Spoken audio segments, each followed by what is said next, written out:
پاک کی ابتدا قرآن عظیم کی تلاوت سے ہونے جا رہا ہے، اور یہ ہمارے اسلاف کا طریقہ رہا ہے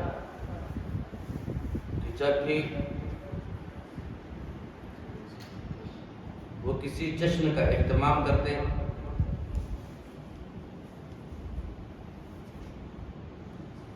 کسی جشن پاک کا آغاز کرتے ہیں، تو اس محفل کی ابتدا قرآن عظیم سے کیا کرتے تھے؟ اپنے بزرگوں کے، اپنے اسلاف کے طریقے کو اپناتے ہوئے، ان کی سنتوں کو اپناتے ہوئے اس محفل پاک کی ابتدا قرآن عظیم سے کرنے جا رہے ہیں۔ آپ حضرات بغور قرآن عظیم کی تلاوت سماعت فرمائیں۔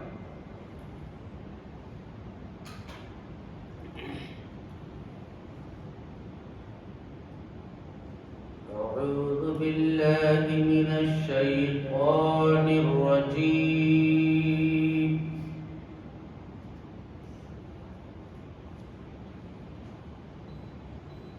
بسم اللہ الرحمن الرحیم،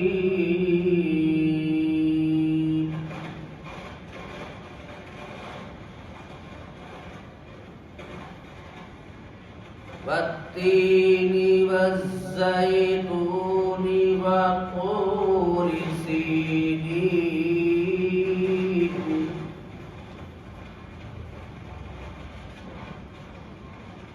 وهذا البلد الأمين،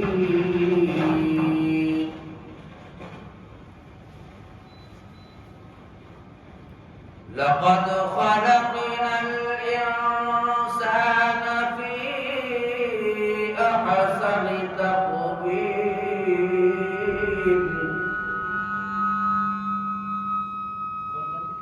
ثم رددناه أسفل سافلين،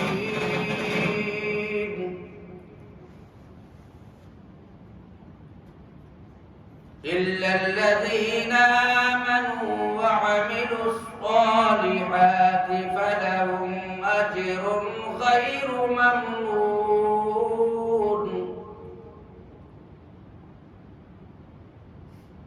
فما يكذبك بعد بالدين،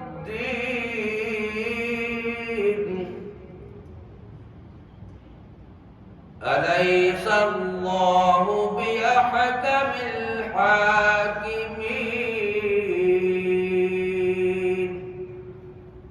آمنت بالله صدق الله العظيم۔ وعليكم السلام۔ اللہ کے رسول صلی اللہ علیہ وسلم پیش کرنے کے لیے میں محترم یونس بھائی کو پیش کر رہا ہوں کہ آئیں اور اللہ کے رسول صلی اللہ علیہ وسلم سے ہم سامعین کی قلوب کو ضلع فرمائیں۔ یہ جناب سید سمیع الرحمانی صاحب کے لکھا ہوا کلام ہے، اور میں چاہتا ہوں کہ آپ اس کو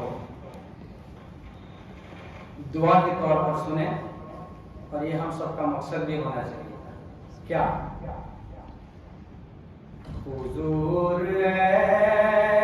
ایسا کوئی انتظام ہو جائے، حضور ایسا کوئی انتظام ہو جائے، سلام کے لیے حاضر غلام ہو جائے، سلام کے لیے حاضر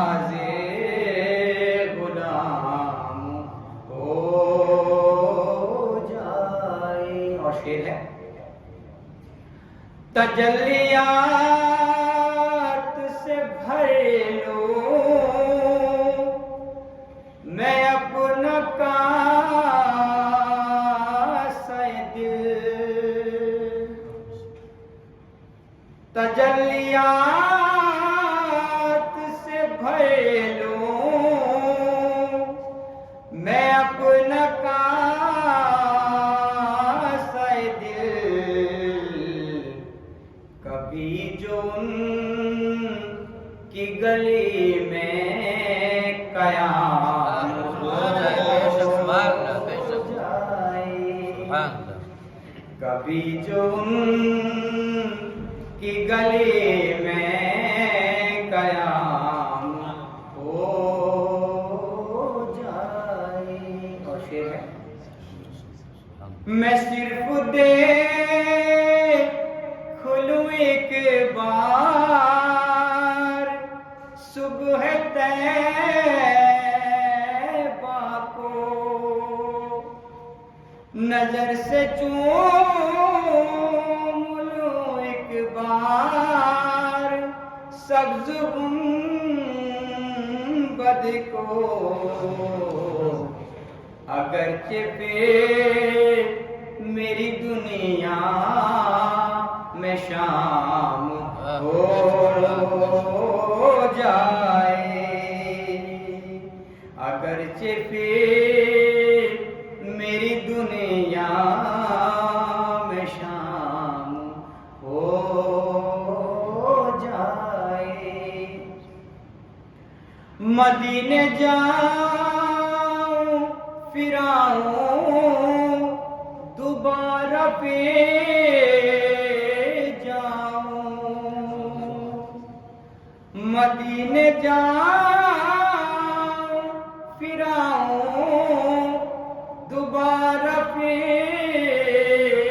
جاؤں، یہ زندگی میری یوں ہی تمام ہو جائے، یہ زندگی میری یوں ہی تمام ہو جائے، نصیب والوں میں میرا بھی نام ہو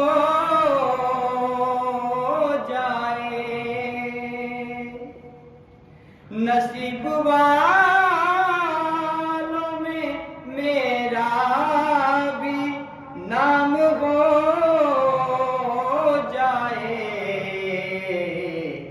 جو زندگی کی مدینے میں شام ہو جائے، جو زندگی کی مدینے میں شام ہو جائے، سلام کے لیے غازی غلام ہو جائے، حضور آپ جو کہہ دیں تو بات بن جائے،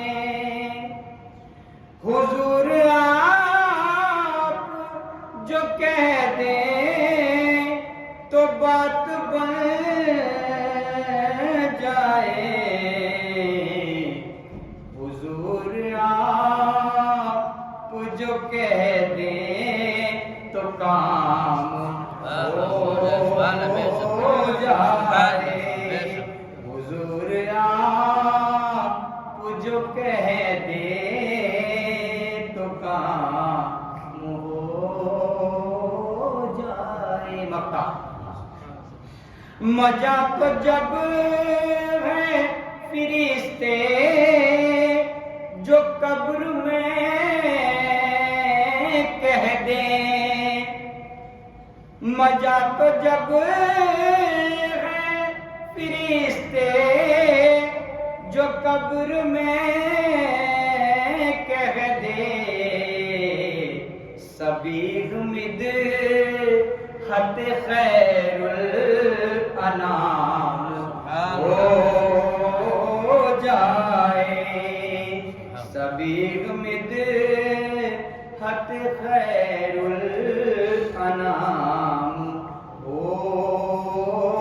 جائے حضور ایسا کوئی انتظام ہو جائے سلام کے لیے حاضر غلام ہو جائے.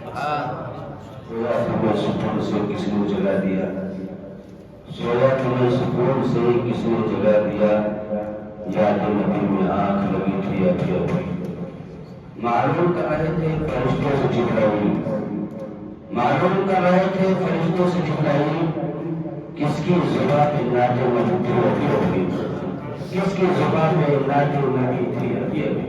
حضرات محترم یہ تھے ابن باب مدینہ واسف شاہ کا حضرت محترم یوسف جو بہت ہی بہترین انداز میں نعت رسول صلی اللہ علیہ وسلم سے ہم سامعین کے قلوب میں مبتلا فرما رہے تھے. ذات محترم نعت پاک کے چند اشعار آپ کے حوالے کر رہا ہوں سماعت فرمائے. اس سے پیشتر آئی اور آپ سب سے پہلے اپنے اور ساری کائنات کے مرکزی قیادت حضور احمد مصطفیٰ محمد مصطفیٰ صلی اللہ علیہ وسلم کی مقدس بارگاہ میں درود پاک کا نظامی عقیدت پیش کرے. اللہم صلی علی سیدنا و شفیعنا و حبیبنا مولانا محمد وآلہ وسلم صلو علیہ السلام علیکہ یا رسول اللہ صلی اللہ علیہ وسلم. نعت پاک سماعت فرمائے. سم سر اور نتا چولوا چاہیے سم سر اور نتا چولوا چاہیے سم سر اور نتا چولوا چاہیے سم سر اور نتا چولوا چاہیے سم سر اور نتا چولوا چاہیے ہم سبوں کو مدینے کی رضا چاہیے ہم سبوں کو نبی کی رضا چاہیے سم سر اور نتا چولوا چاہیے ہم سبوں کو نبی کی رضا چاہیے. اور شیر ہو جائیں گے سب یزیدی قلعے شیر ہو جائیں گے سب یزیدی قلعے شیر ہو جائیں گے سب یزیدی قلعے شیر ہو جائیں گے سب یزیدی قلعے یاد شہدائے کرب و بلا چاہیے ہم سبوں کو نبی کی رضا چاہیے اور نجدیوں کو مبارک رہے تھانوی نجدیوں کو مبارک رہے تھانوی نجدیوں کو مبارک رہے تھانوی نجدیوں کو مبارک رہے تھانوی اہل سنت کو احمد رضا چاہیے اہل سنت کو احمد رضا چاہیے ہم سبوں کو نبی چاہیے، ہم سبوں کو نبی کی رضا چاہیے، اور مشکلیں پل میں آسانی ہو جائے گی، مشکلیں پل میں آسانی ہو جائے گی، مشکلیں پل میں آسان ہو جائے گی، امام اعظم کی ایک بس نظر چاہیے، امام اعظم کی بس ایک نظر چاہیے، سے مضر اور نعتا جوڑوا چاہیے، ہم سبوں کو نبی کی رضا چاہیے، اہل سنت کو احمد رضا چاہیے۔ عزیزان محترم، ہم اور آپ بڑے خوش نصیب ہیں کہ ایسے امام جو جشن پاک میں شریک ہیں،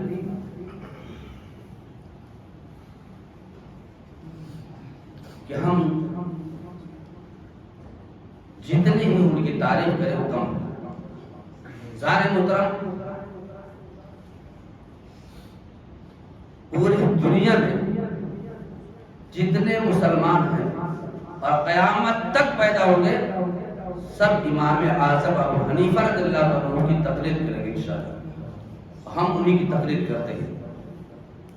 اللہ تبارک و تعالیٰ نے امام اعظم رضی اللہ عنہ کو وہ شان، وہ مرتبہ عطا فرمایا ہے کہ کما حقہ ہم بیان نہیں کر سکتے۔ ظاہر مطلب آپ کا مزار مبارک بغداد شریف میں، جس جگہ امام اعظم رضی اللہ عنہ کا مزار مبارک ہے، آپ نے اپنے زندگی میں اس جگہ پر 70,000 مرتبہ قرآن عظیم ختم کیا ہے، 70,000 مرتبہ۔ وہ امام اعظم رضی اللہ عنہ کی یہ آج جشن پاک۔ ظاہر مطلب اب میں اپنے آئے ہوئے مہمان، مقرر خصوصی، عالمی نوجوان، فاضل ذیشان، واعظ خوش بیان، حضرت العلامہ مفتی علامہ و مولانا محمد ساجد صاحب اللہ شفیع وہ دعوت سخنوں کا گواہ اور اپنے نورانی و حقانی بیانات سے ہم سامعین کے قلوب کو پرور کو جلہ فرمائے۔ آئیے موراب حضرت کے آنے سے قبل ان کا استقبال نعرہ تکبیر رسالت کی چھاؤں میں بلند کرے۔ نعرہ تکبیر، نعرہ تکبیر، نعرہ رسالت، نعرہ رسالت، جشن امام اعظم، جشن امام اعظم، نعرہ تکبیر، نعرہ رسالت۔ پروگرام شروع ہونے جا رہا ہے اور پروگرام شروع ہونے سے پہلے اصول کے مطابق گل پوشی کا پروگرام ہم کر رہے ہیں، اور مولانا صادق علی اشرفی صاحب کی گل پوشی جناب الیاس بھائی کریں گے، وہ آئے اور مولانا صادق اشرفی صاحب کی گل پوشی کریں۔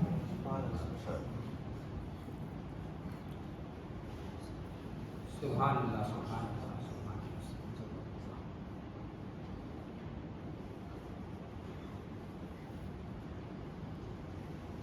اب مولانا مرتضیٰ صاحب کی گلپوشی کرنے کے لیے میں جناب فیصل بھائی کو دعوت دوں گا کہ وہ آئیں اور مولانا مرتضیٰ صاحب کی گلپوشی کریں۔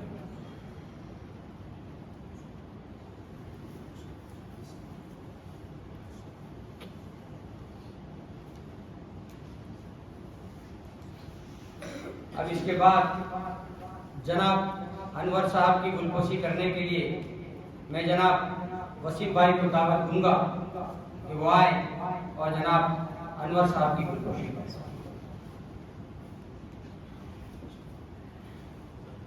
سبحان اللہ سبحان اللہ۔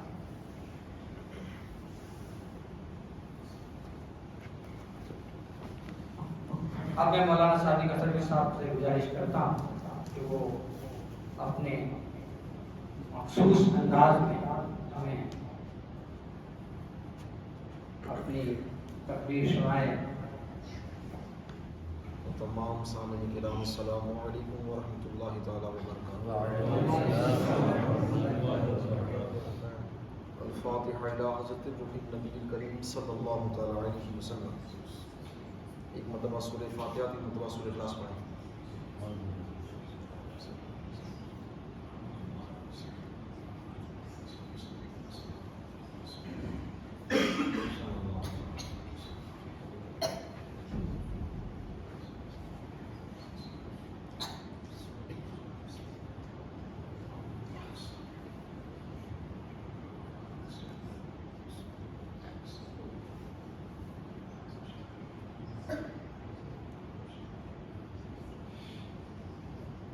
کریم آقا صلی اللہ علیہ بادشاہ مدن نواز مولا تیرے پیارے محبوبین امام الائمہ سرکار امام اعظم ابو حنیفہ علیہ رحمۃ اللہ کی محفل پاک میں حاضر آئے مولا، ان مقدس نفوس قدسیہ کے فیضان سے ہم سب کو مالا مال فرما، ان کے اس علم و فضل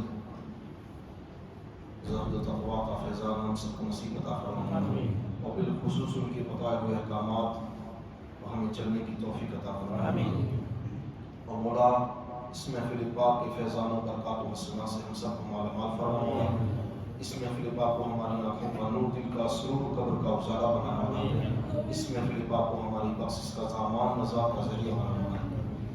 ان اللہ وملائکتہ یصلون علی النبی یا ایھا الذین آمنوا صلوا علیہ وسلموا تسلیما۔ اللهم صل علی سیدنا و مولانا محمد وعلی آل سیدنا و مولانا محمد وبارک وسلم۔ صلاۃ و سلام علیک یا رسول اللہ صلی اللہ تعالی علیہ وسلم برحمتک یا ارحم الراحمین۔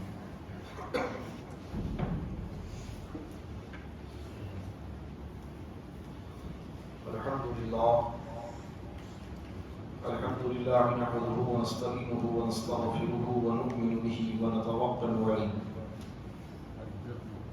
ونعوذ باللہ من شرور انفسنا ومن سیئات اعمالنا، من يهده الله فلا مضل له ومن يضلله فلا هادي له، ونشهد ان لا اله الا الله وحده لا شريك له، ونشهد ان سيدنا ومولانا وغوثنا وغياثنا ومغيثنا ومعيننا وقطبنا وفريدنا ونظامنا وسراجنا وغلاءنا واشرفنا ونور عيننا ومحمد المختار والسيد الأبرار وعلى آله وأصحابه أجمعين، أما بعد، أعوذ بالله من الشيطان الرجيم، بسم الله الرحمن الرحيم، يا أيها الذين آمنوا اتقوا الله وكونوا مع الصادقين، صدق الله الذي وبلغنا على رسوله النبي الأمين الكريم،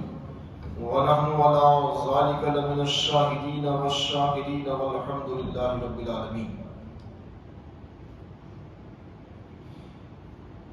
حضرات محترم، گزر جو معروف سے قبل بہتر و مناسب بھی نہیں بلکہ ضروری سمجھتا ہوں ہم سب مل کر اس آقا نامدار مدینے کی تازہ کون عالم کے مالک و مختار حضور احمدی مصطفیٰ محمد مصطفیٰ ارواحنا فدا صلی اللہ تعالی علیہ وسلم کی بارگاہ بقسمنا میں انتہائی یقینت محبت کے ساتھ اپنی غلامی کا ثبوت دیتے ہوئے بآواز بلند درود پاک پڑھیں۔ اللهم صل علی سیدنا و مولانا محمد وعلی آل سیدنا و مولانا محمد وبارک وسلم۔ صلاۃ و سلام علیک یا رسول اللہ صلی اللہ تعالی علیہ وسلم۔ ایک مرتبہ اور عقیدت و محبت کے ساتھ صلی اللہ علیہ وسلم۔ صلاۃ و سلام علیک یا رسول اللہ صلی اللہ علیہ وسلم۔ ایک مرتبہ اور عقیدت و محبت کے ساتھ صلی اللہ علیہ وسلم۔ صلاۃ و سلام لبیک یا رسول اللہ صلی اللہ علیہ وسلم.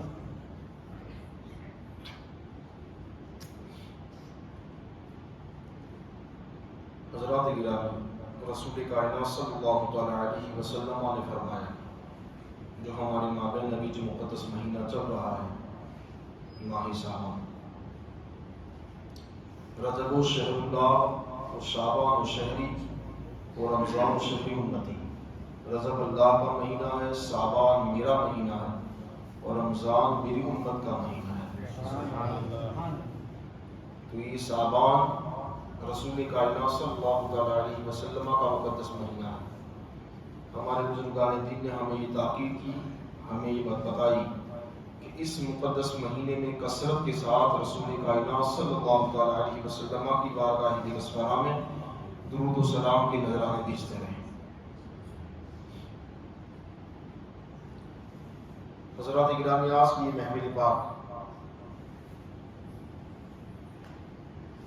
امام الائمہ، امام المسلمین، سراج الاسلام،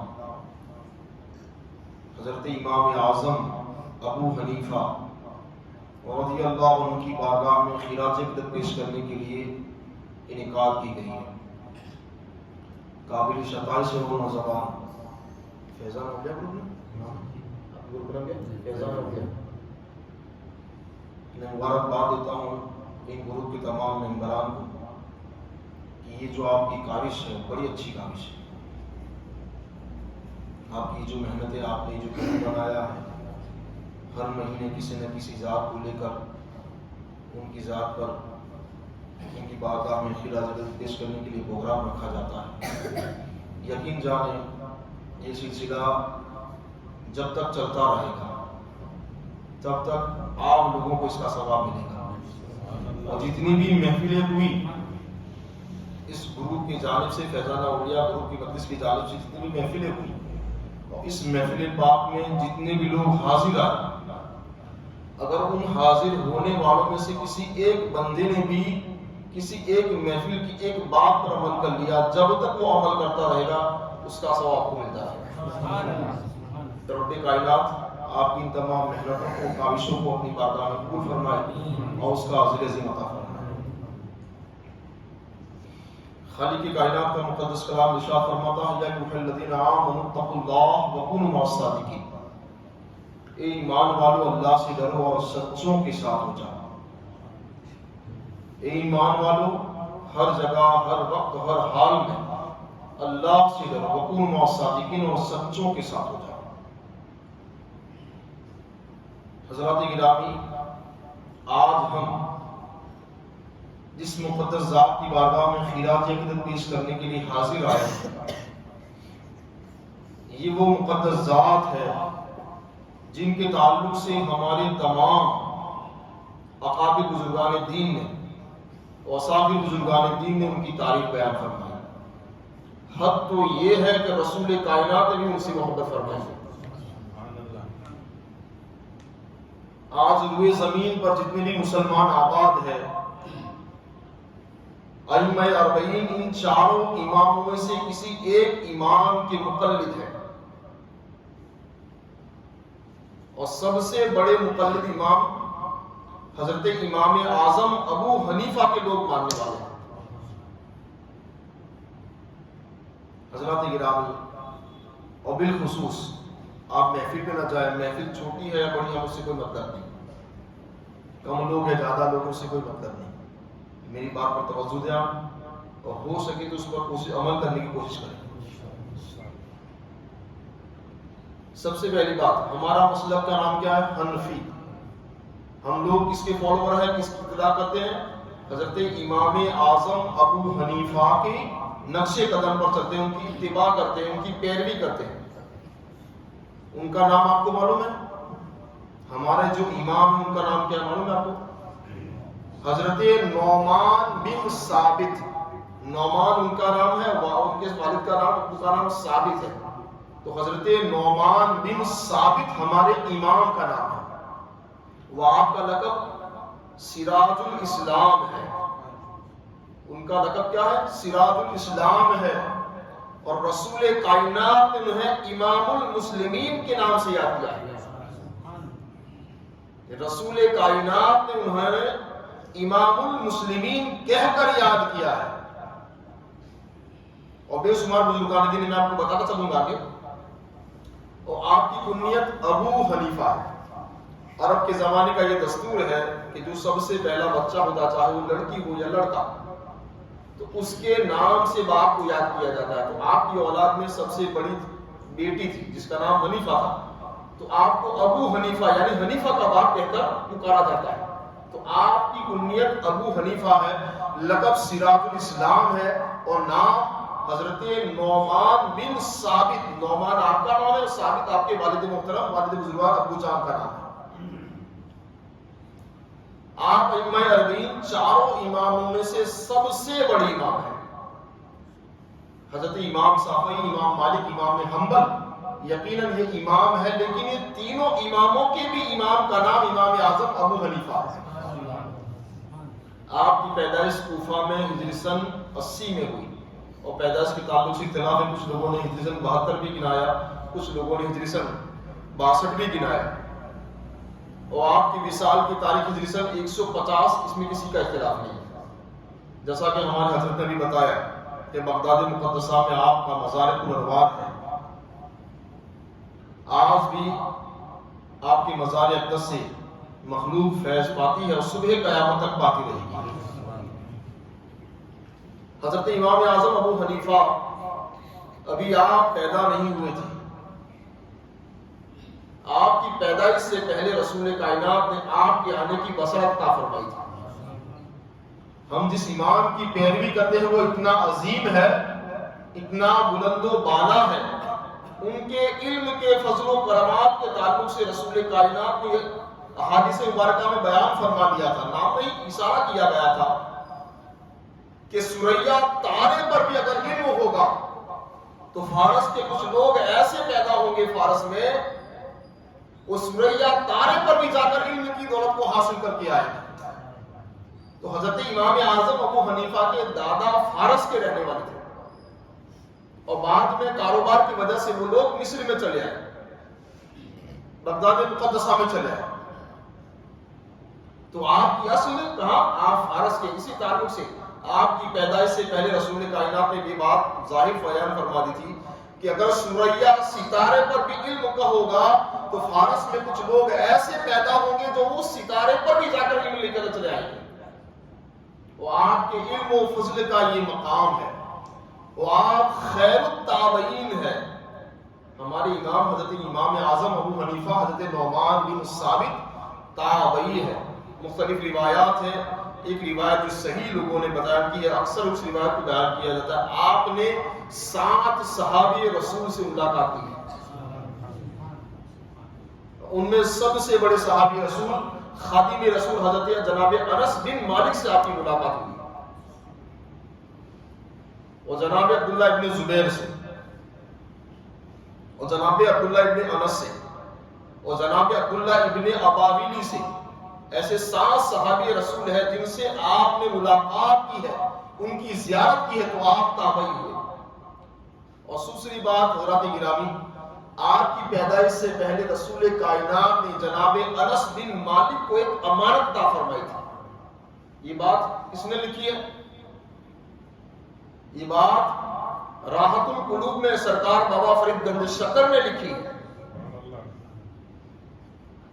کہ حضرت امام اعظم ابو حنیفہ ابھی پیدا نہیں ہوئے تھے, اس سے پہلے جناب انس بن مالک کو رسول کائنات نے اپنے مبارک منہ کا لعاب مبارک عطا فرمایا تھا. رسول کائنات نے جناب انس بن مالک سے کہا, کہ انس بن مالک میں تمہیں ایک امانت عطا کرتا ہوں, اس امانت کو ابو حنیفہ تک پہنچا دینا. وہ امانت کون سی تھی؟ رسول کائنات نے جناب انس بن مالک کو کہا قریب آؤ. حضرت انس بن مالک یہ خادم رسول صحابی رسول تھے, وہ قریب ہوئے تو رسول کائنات نے ڈائریکٹ اپنے منہ سے اپنا لعاب مبارک خود مبارک جناب انس بن مالک کے منہ میں ڈالا. تاریخ ہی بتاتی ہے, سرکار بابا فرید گنج شکر نے لکھا ہے کہ وہ ڈالنے کے بعد وہ پھوڑے کی صورت میں, ایک پھنسی کی صورت میں جناب انس بن مالک کے تانوں پہ جا کر چپک گئے. وہ وہی کے وہی رہا.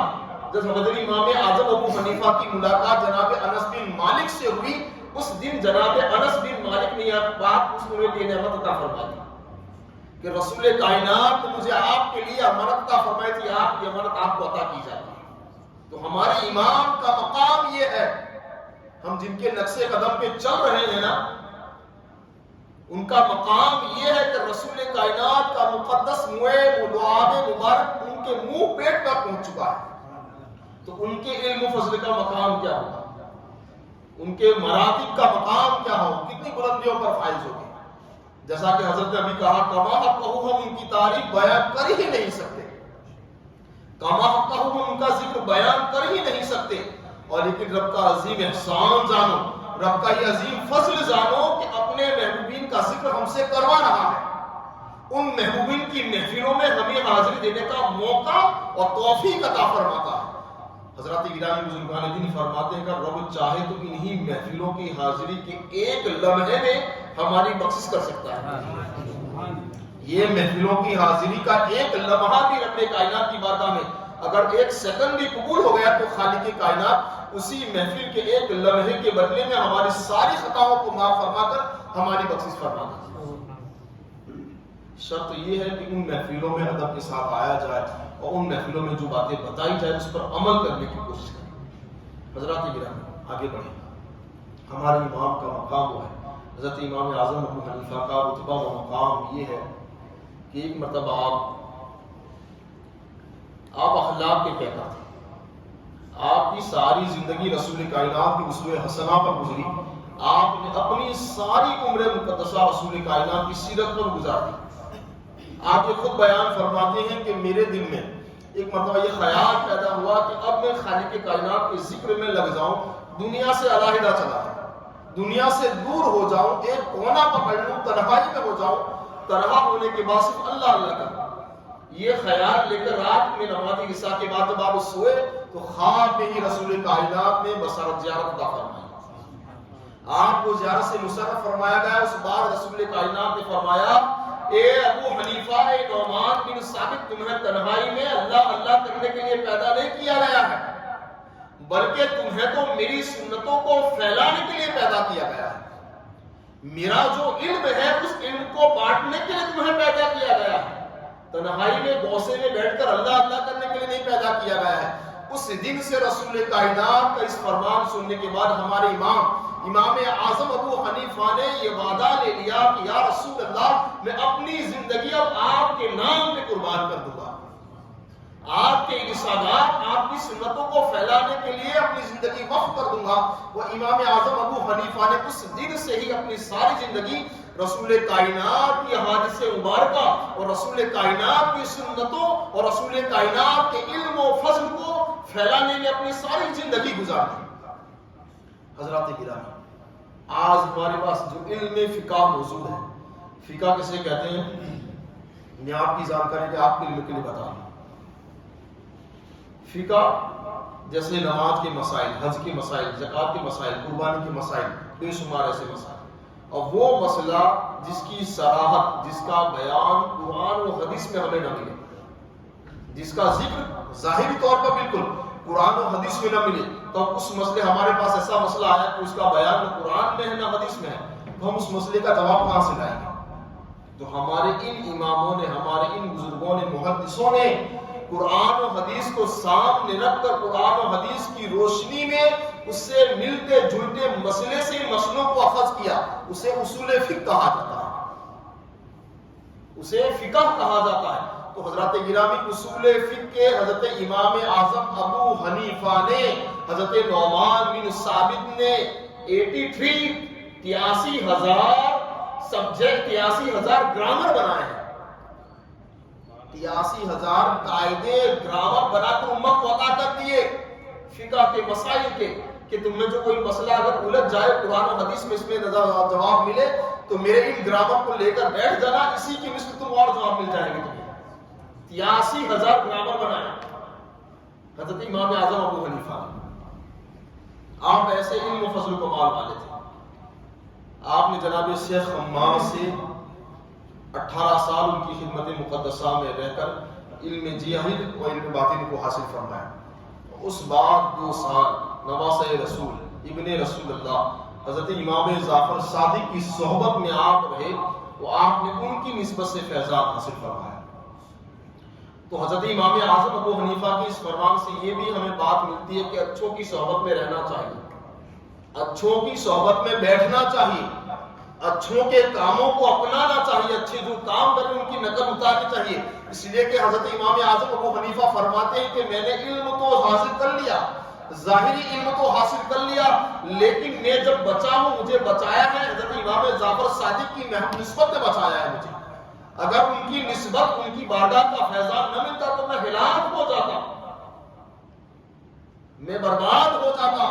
تو حضرت امام جعفر صادق کی بارگاہ کا فیضان وہ فیضان ہے. یہ اس بات کا ثبوت ہے کہ جب بھی کوئی بڑے اپنے بڑوں کی محفل میں بیٹھے یا کوئی چھوٹے اپنے بڑوں کی محفل میں بیٹھے تو ان محفلوں کا فیضان یقیناً انہیں ملتا ہی ملتا ہے.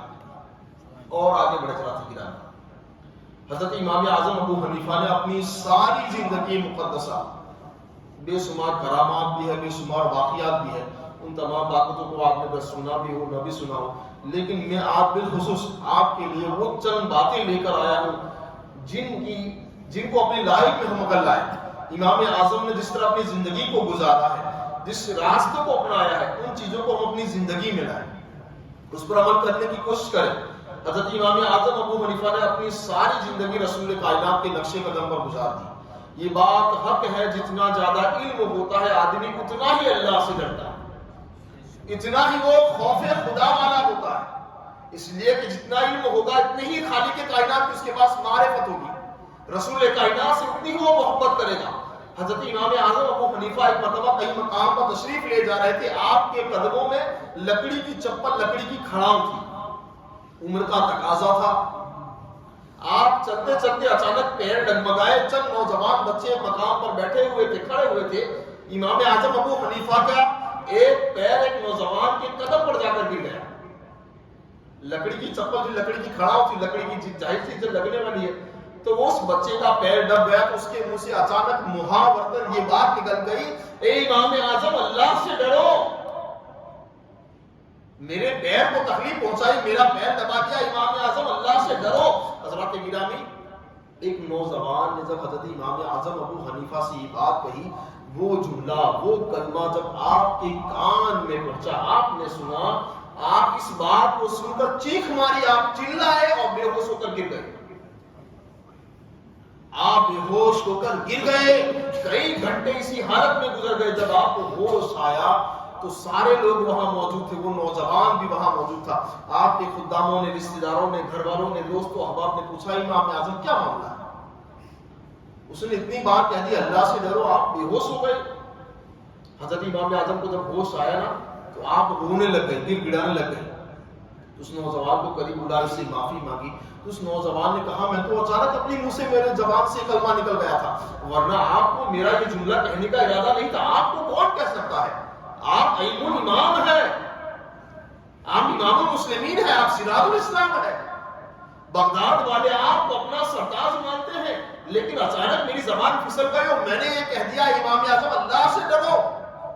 حضرت امام اعظم فرماتے ہیں کہ میری حیثیت کیا ہے، میری وقت کیا ہے، میری پوزیشن، میرا رتبہ کیا ہے؟ نوجوان بھی مجھے اللہ سے ڈرا سکتا ہے، یہی میری حیثیت ہے. تو حضرت گرامی، امام اعظم ابو حنیفہ کی اس واقعے سے ہمیں درس ملتا ہے کہ ہزاروں لوگوں کو ہم تکلیف دیتے ہیں، ہزاروں لوگوں کو ہم ستاتے ہیں، ہزار لوگوں کو ہم برا بھلا کہتے ہیں. بظاہر تو وہ ستانے والا، جسے ستایا گیا، جسے برا بھلا کہا گیا ہے، جسے تکلیف دی گئی ہے، وہ زبان سے کچھ نہ کہے، لیکن اس کے جسم کو تکلیف پہنچی ہے وہ اعضاء کو کہے گا نا. ہم نے جس زبان سے اسے ستایا ہے، جس آنکھ سے اسے برا بھلا دیکھا ہے، تو وہ چیز اسے تکلیف دے رہی ہو تو وہ تو کہے گی نا. تو کیا اتنا بھی خوف ہمارے دل میں نہیں رہا؟ یہ ہمارے امام ہمیں سمجھا رہے ہیں، ہمارے امام ہمیں بتا رہے ہیں کہ جس حال کہیں بھی رہو، ہر وقت اللہ سے ڈرتے رہو، اللہ کا خوف اپنے دل میں رکھو، خشیت الہی اپنے دل میں جمائے رکھو. جب تک خدا کا خوف رہے گا دنیا میں، تمہارے سینے میں ساری دنیا تم سے ڈرتی رہے گی. یہ اصول ہے. یہ بالکل پکی بات ہے. جب تک ہم لوگ خالق کائنات کی ذات سے ڈرتے رہیں گے ساری دنیا ہم سے ڈرتی رہے گی. وہ حضرات گرامی وہی چیز ہمارے سینے سے نکل گیا, رب کعبہ کا خوف ہمارے سینے سے نکلا, آج ہم ساری دنیا سے ڈر رہے ہیں. حضرت امام اعظم ابو حنیفہ کا تقویٰ و طہارت کا یہ عالم تھا. آپ سنت رسول کا اتنے بڑے پیروکار تھے. ایک مرتبہ آپ تشریف لے جا رہے تھے ایک مقام پر, بارش کا زمانہ تھا, آپ نے لکڑی کی کھڑا چپل پہنی ہوئی تھی, تو چلنے میں پانی زمین پر گڈھا تھا, پانی بھرا ہوا تھا. آپ نے پیر اٹھایا, آپ کی چپل اچھلی, تو اچھلنے کی وجہ سے پانی, گندے پانی کے, بارش کی خراب پانی کے چند قطرے جو راستے پر ایک مکان تھا اس دیوار پر جا کر لگ گئے. اب وہ دیوار کچا مٹی کا گھر تھا, کچا گھر تھا. حضرت گرامی آپ کے قدموں سے چپل سے چھینٹے ہوئے, چند چھینٹے ہوئے اور اس دیوار پر جا کر لگ گئے. امام اعظم ابو حنیفہ وہیں کھڑے کے کھڑے رہ گئے, وہیں کھڑے رہ گئے.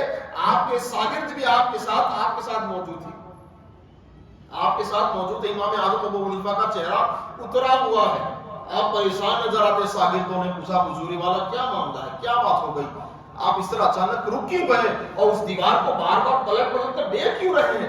حضرت امام اعظم ابو حنیفہ نے اپنے شاگردوں سے کہا بیٹو یہ میرے پیارے سنو, میری چپل کی وجہ سے اس دیوار پر چھینٹے گندے پانی کے گر رہے ہیں, اب میں اسے کیسے صاف کروں. اگر میں اس پانی کو صاف کرنے جاتا ہوں تو مٹی کی کچی دیوار ہے, تو اسے صاف کرنے میں جب جاؤں گا تو صاف کرنے کی وجہ سے مٹی بھی نکل سکتی ہے, چند مٹی کے ذرے, چند مٹی کے قطرے بھی نکل جائیں گے, تو یہ بھی اس کا نقصان ہے. اس مکان مالک کے دیوار کا یہ نقصان ہے. اگر میں مٹی سے اس دیوار سے پانی کو اگر صاف کروں, میرے صاف کرنے کی وجہ سے اگر مٹی کا ڈھیلا نکل جاتا ہے, ریزہ نکل جاتا ہے دیوار سے, تو وہ اس کا نقصان ہے. اس نقصان کی تلافی کون کرے گا, مجھے خدا معاف کرے گا. پھر امام اعظم فرماتے ہیں دوسرا پہلو یہ ہے, اگر میں اس مٹی کی حفاظت کے لیے پانی کو صاف نہ کروں تو یہ بھی غلط بات ہے, یہ بھی غلط بات ہے.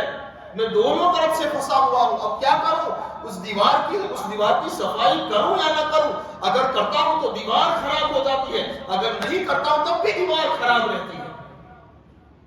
حضرت امام اعظم اسی قسم میں تھے. آپ نے آخر میں حیران ہو کر اپنے شاگرد سے کہا جاؤ دروازہ ٹھوکو. دروازہ کھٹکھٹایا گیا. تاریخ یہ بتانے حضرات گرامی کسی مسلمان کا گھر نہیں تھا, وہ ایک مجوسی کا گھر تھا, آتش پرست کا گھر تھا, آگ کی پوجا کرنے والے کا گھر تھا. دروازہ ٹھوکا گیا, وہ باہر نکلا. حضرات گرامی جیسے ہی باہر آیا, ہاتھ جوڑے ادب باندھے ہوئے, سر جھکائے, امام اعظم کے سامنے کھڑا ہو گیا. امام اعظم ابو حنیفہ نے اس مجوسی سے پوچھا تم مجھے جانتے ہو؟ اس مجوسی نے کہا آپ کو کون نہیں جانتا حضور والا, آپ کو کون نہیں جانتا, آپ کوفہ بصرہ کے سارے لوگوں کے امام ہیں, بغداد والے آپ کو اپنا سرتاج مانتے ہیں, آپ امام المسلمین ہیں, آپ ابو حنیفہ ہیں, آپ سراج الاسلام ہیں, آپ کو کون نہیں جانتا. تو حضرت امام اعظم ابو حنیفہ نے فرمایا کہ تم مجھے پہچانتے ہو تو میری بات سنو گے. تو اس مجوسی نے کہا حضور والا بتائیے کیا بات ہے. تو حضرت امام اعظم ابو حنیفہ فرماتے ہیں کہ مجھے معاف کر دو. ایک مجوسی سے آپ نے معافی مانگی کہ مجھے معاف کر دو. کیوں معاف کر دو, اس نے پوچھا کہ کیوں معاف کروں, کیا آپ سے غلطی ہو گئی, کیا خطا ہو گئی. تو حضرت امام اعظم ابو حنیفہ فرماتے ہیں بارش کا زمانہ, تمہیں معلوم ہے بارش چل رہی ہے, بارش کا زمانہ ہے, ہماری یہ سڑک ٹوٹی ہوئی ہے, چند جگہ پر گڈھے بنے ہوئے, پانی گندا پانی جمع ہے.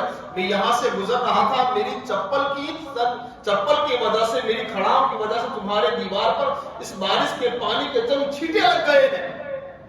اگر میں اسے صاف کرتا ہوں تو ہو سکتا ہے تمہاری دیوار کی مٹی دھل جائے, تو یہ بھی تمہارا نقصان ہے. اگر نہ صاف کروں تو بھی یہ تمہارا نقصان ہے. اب بولو میں کیا کروں, کیا مجھے معافی دو گے اس بات کی. حضرات گرامی وہ مجوسی کبھی حضرت امام اعظم ابو حنیفہ کے چہرے کو دیکھتا ہے, کبھی آپ اس دیوار کو دیکھتا ہے, کبھی امام اعظم ابو حنیفہ کے چہرے کو دیکھتا ہے, کبھی اپنی دیوار کو دیکھتا ہے. اسی قسم میں نہ جانے وہ کہاں کی سوچ میں ڈوب گیا. وہ سوچتے سوچتے کہاں تک پہنچا, کہاں وہ واپس آیا, پھر قدموں میں گر گیا. وہ قدموں میں گرا اور کہا امام اعظم ابو حنیفہ آپ تو دیوار صاف کرنے کی بات کرتے ہیں, پہلے مجھے کلمہ پڑھا کے میرے دل کو صاف کر دیجیے. اس لیے کہ اتنا پیارا دین ہے آپ کا، اتنا میٹھا دین ہے آپ کا، اتنا اچھا دین ہے آپ کا کہ کسی اجنبی کی دیوار پر اگر گندے پانی کے چند قطرے گر جائے تو اس کی صفائی کے لیے تیار کھڑا ہو جاتا ہے، اور وہ صفائی کرنے والا کوئی عام آدمی نہیں بلکہ مسلمانوں کا امام کھڑا ہو جائے۔ تو جس کے امام کی طہارت و تقویٰ کا یہ عالم ہے تو اس کے ماننے والے کیسے ہوں گے؟ ذرا سوچیں ہمارے امام کی حیثیت کیا تھی، ان کو دیکھنے والے دیکھ کر کلمہ پڑھ لیا کرتے تھے۔ آج ان کے نقش قدم پر ہم چلتے ہیں، اپنے گریباں میں جھانک کر دیکھیں۔ میں تنقید نہیں کرتا، اصلاح کے لیے بتانا چاہوں گا اپنے نوجوانوں سے کہ ہمارے امام کا عالم کیا تھا، انہوں نے کیسی زندگی گزاری۔ آج ہم جس کے نام کی محفل پاک سزائے بیٹھے ہوئے ہیں، جن کا مقدس ذکر کرتے ہیں، یا ان کی زندگی کا ایک عمل ہماری لائف میں ہے تو آج سے جو باتیں آپ تک پہنچا رہا ہوں میں اس پر عمل کرنے کی کوشش کریں۔ مطلب پاک اللہ صلی اللہ علیہ وسلم سیدنا و مولانا محمد و علی سیدنا و مولانا محمد مبارک وسلم صلاۃ و سلام علیک یا رسول اللہ صلی اللہ علیہ وسلم۔ حضرات گرامی، حضرت امام اعظم ابو حنیفہ کا مقام وہ ہے، آپ کا رتبہ وہ ہے۔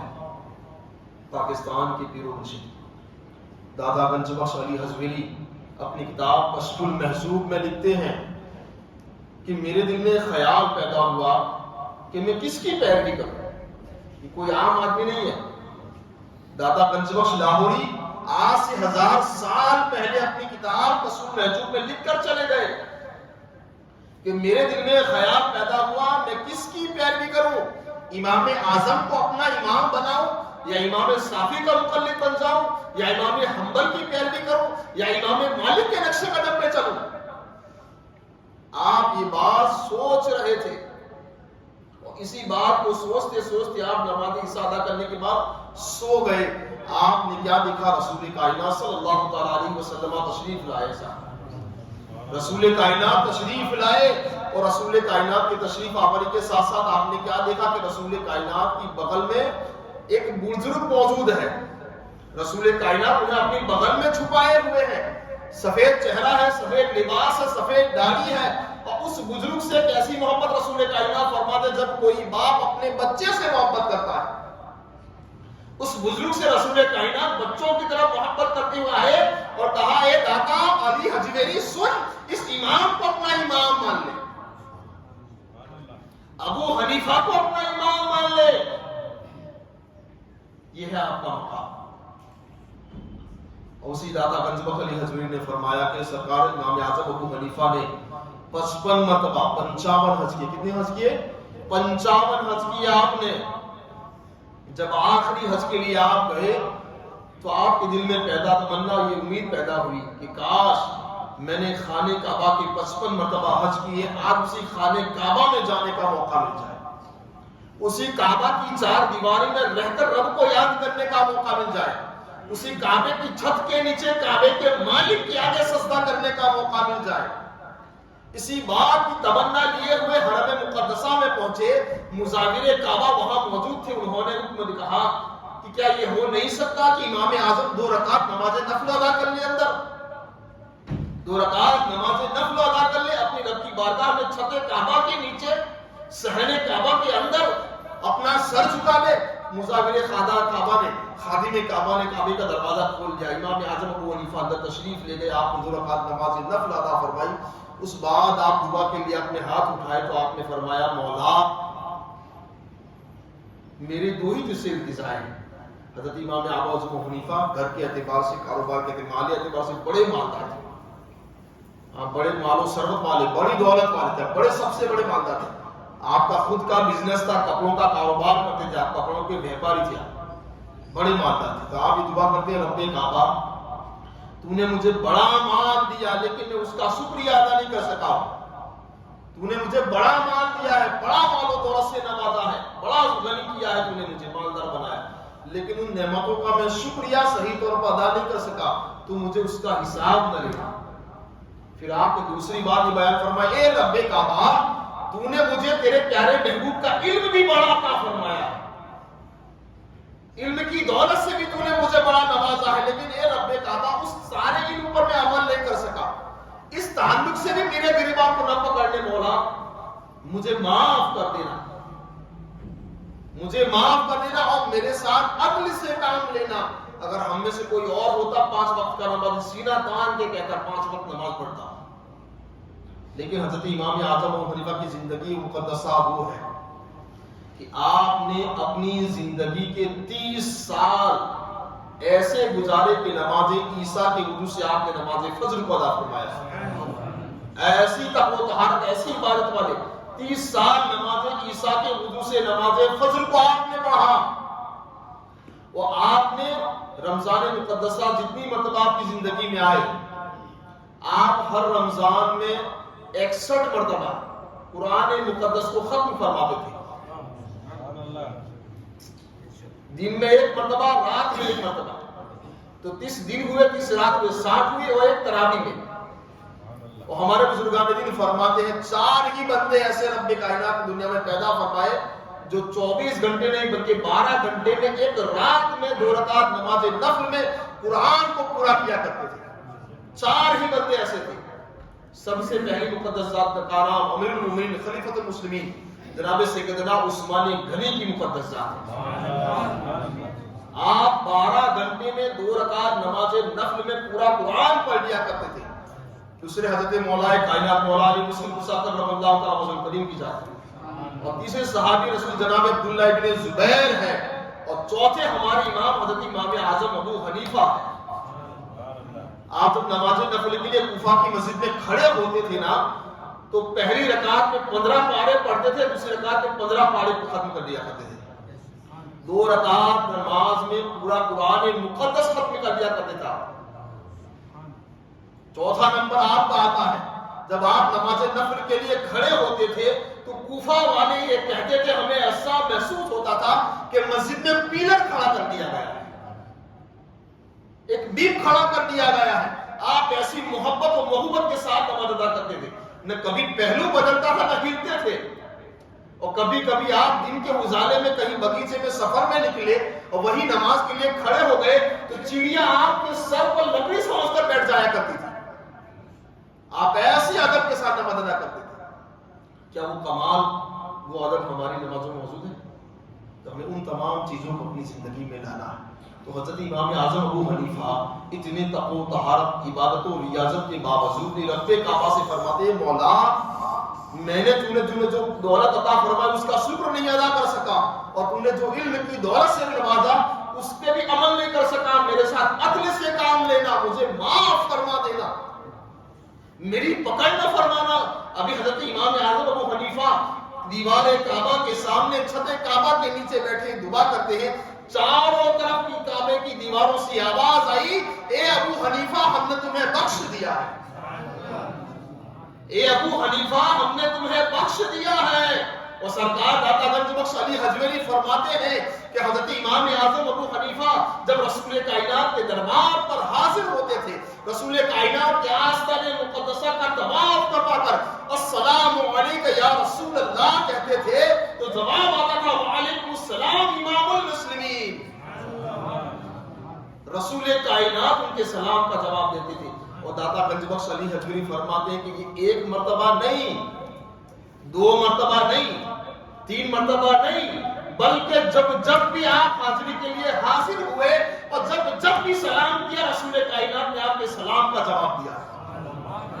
ہم ایسے امام کے مقلد ہیں, ہم ایسے امام کی پیروی کرنے والے ہیں کہ ایسے امام سے رسول کائنات نے محبت فرمائی. وہ جب بھی امام اعظم نے رسول کائنات کے دربار میں سلام پیش کیا, رسول کائنات نے سلام کا جواب محبت کے ساتھ عطا فرمایا ہے.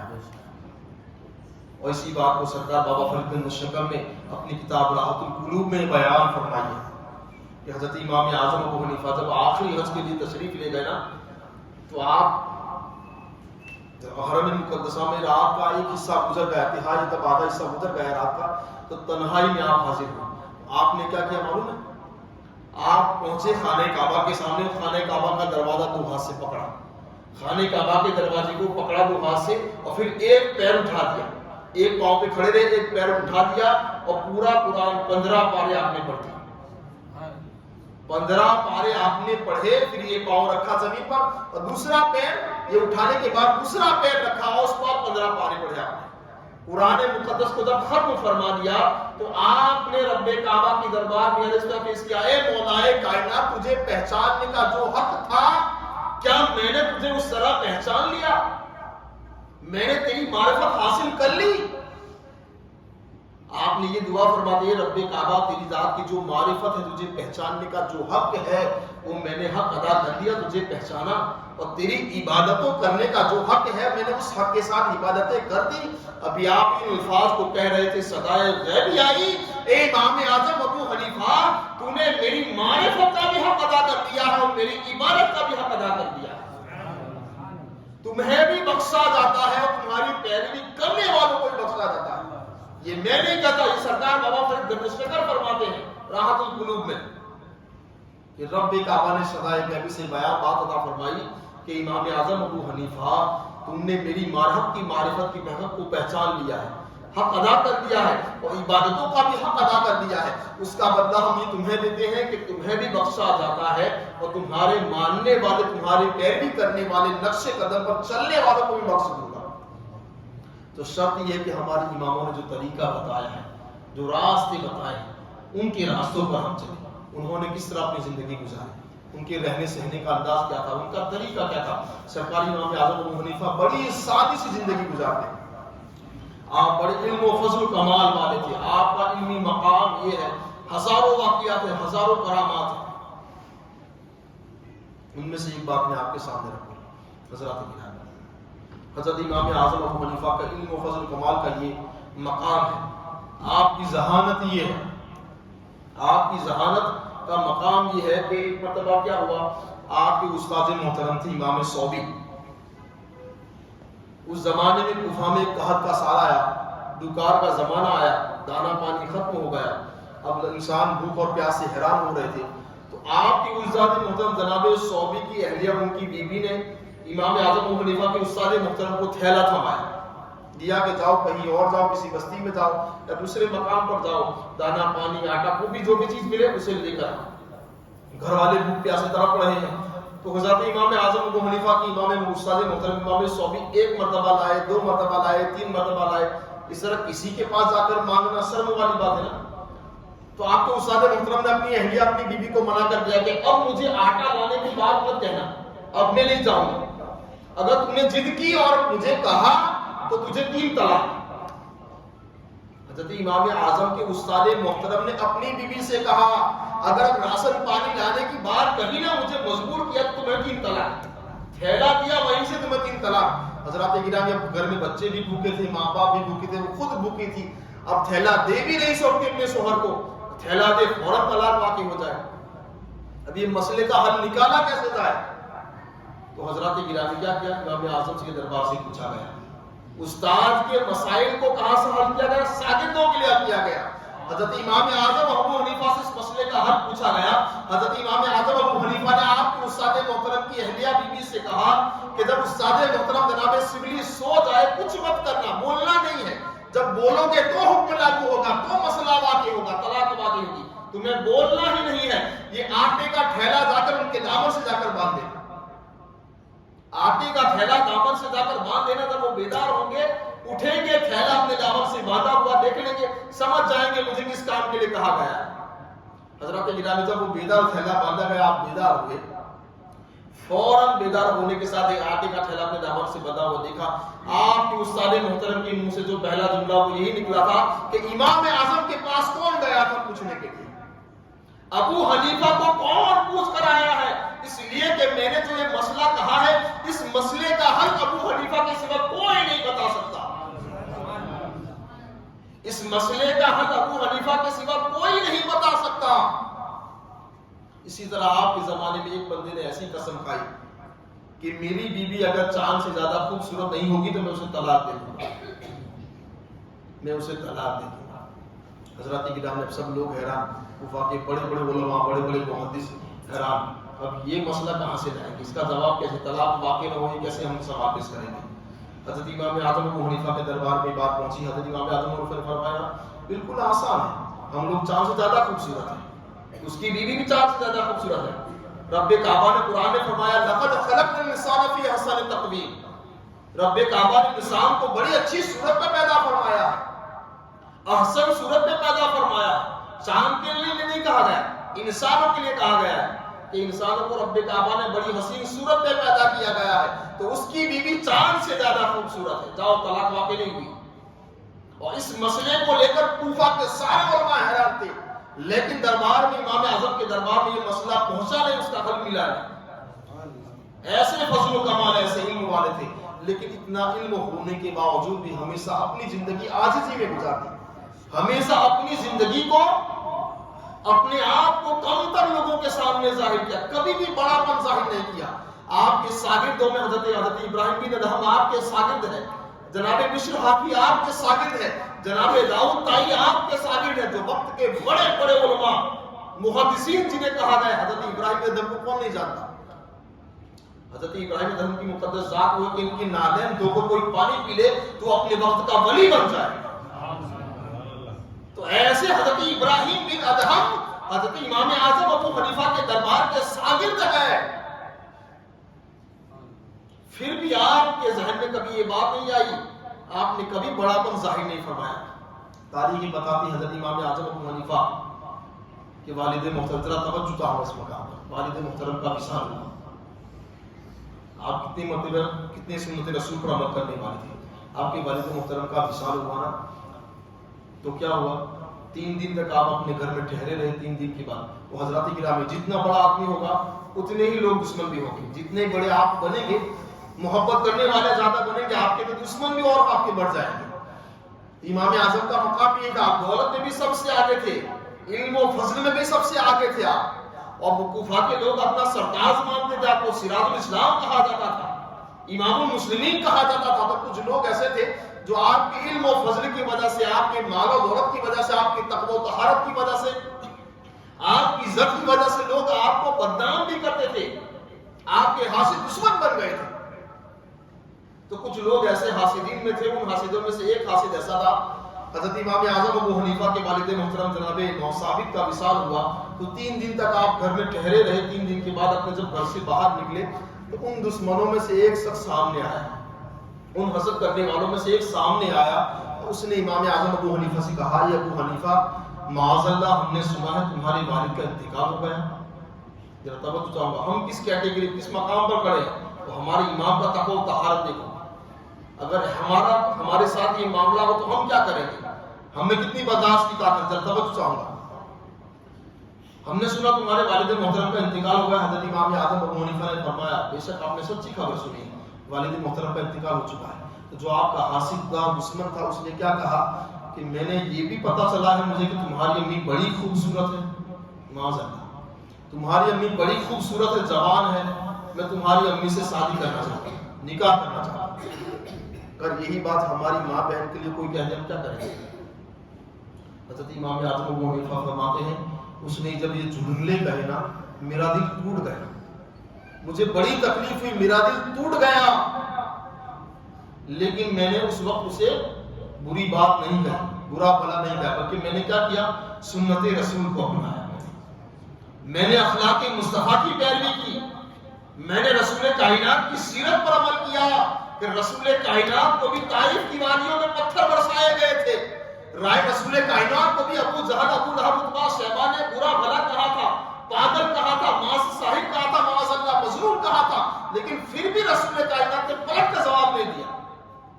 امام اعظم حنیفہ فرماتے ہیں کہ اس حاسد کے ان چند جملوں سے میرا دل ریزہ ریزہ ہو گیا تھا، بڑا دل مجھے دکھا تھا، میرا بڑی تکلیف دل میں ہوئی تھی، لیکن میں نے مصطفیٰ جان رحمت کی پیروی کی، اور میں نے کہا کہ میری ماں بڑی خوبصورت ہے، یقیناً میری ماں خوبصورت ہے، اور میری ماں زبان بھی ہے، لیکن میری ماں عاقل بھی ہے، بالغ بھی ہے، وہ ابھی عدت کے دن گزار رہی ہے، جب ان کی عدت کے دن ختم ہوں گے میں ان سے پوچھ لوں گا، اگر وہ راضی ہو جائیں گے تو آپ کا نکاح کروا دوں گا، مجھے کوئی اعتراض نہیں۔ آپ نے یہ جواب دیا، مجھے کوئی اعتراض نہیں، اگر وہ راضی ہے تو میں آپ سے نکاح پڑھوا دوں گا، مجھے کوئی اعتراض نہیں۔ یہ بات کہہ کر آپ دکھی دل کے ساتھ وہاں سے ہٹے، چند قدم چلے تھے کہ جو آیا تھا، جس نے سوال کیا تھا، وہ اپنے سینے پر ہاتھ رکھ کر دم سے زمین پر گرا، دھڑام کی آواز آئی، آپ نے پیچھے پلٹ کر دیکھا، وہ جیسے ہی زمین پر گرنا تھا اس کی سانسیں ختم ہو گئی، مر گیا وہ۔